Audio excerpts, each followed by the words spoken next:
Welcome back to Invested, everyone. And it's interest rate time and all these questions coming in.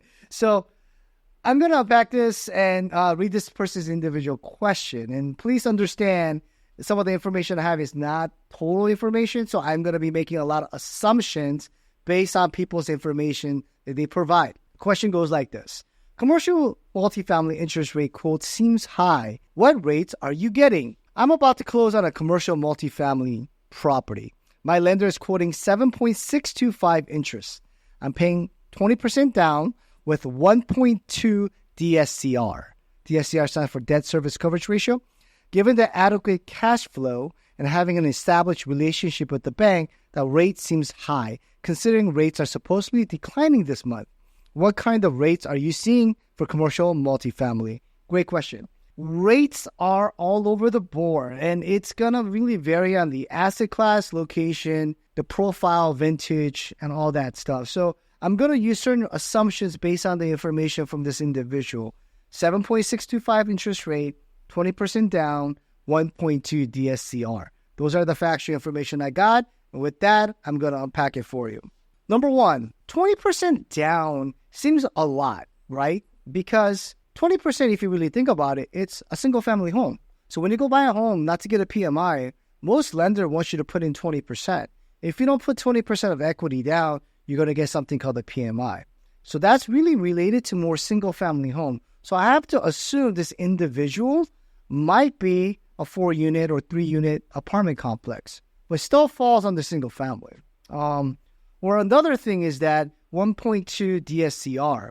So what that means is, I talked about other videos, I'll unpack it really quickly. 1.2 DSCR means that that property makes 120% of the necessary NOI to cover their payment. So for instance, if your annual mortgage payment or your financing payment is $1,000 annually, then the property generates $1,200 of revenue, net revenue. If it's 1.3, it's going to be $1,300 if your mortgage payment is $1,000.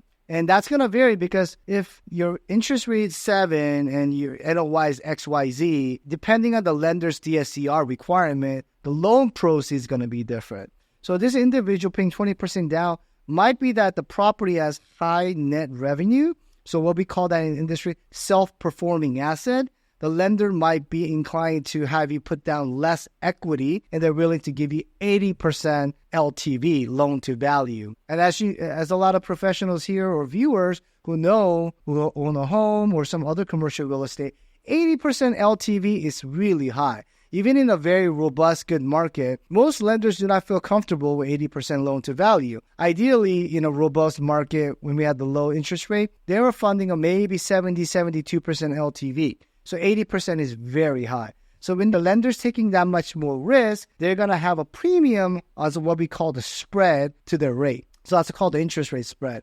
So now if this individual put in 40% down, I can see the interest rate coming down by additional 50 bips, which is 0.5%. It's a little bit slight. So it'll be closer to 7%, which I'm seeing what it seems to be. Other commercial real estate assets like hotel, hospitality, office, retail, their interest rate is not really moving based on what the market sees Fed's going to do this Wednesday with the interest rate cut. Everyone's factoring in 25%. But multifamily, the lenders have something called Freddie Mac, Fannie Mae of the world, where we call agency debt. And these guys who loan on multifamily, they really closely follow the 10-year treasury more than the Fed rate. So if those large players, such as Freddie Mac, reduces their rate, other lenders have to follow suit a bit. But that's why, most people are thinking multifamily is going to be coming down further, but it's not going to come down that quickly as people are anticipating. Because of the even 7.625, they probably already factored in the 25 bip cut the Feds will do this week in mid-September. So that's what it is. But the range, most people are going to see, not understanding the region and the vintage,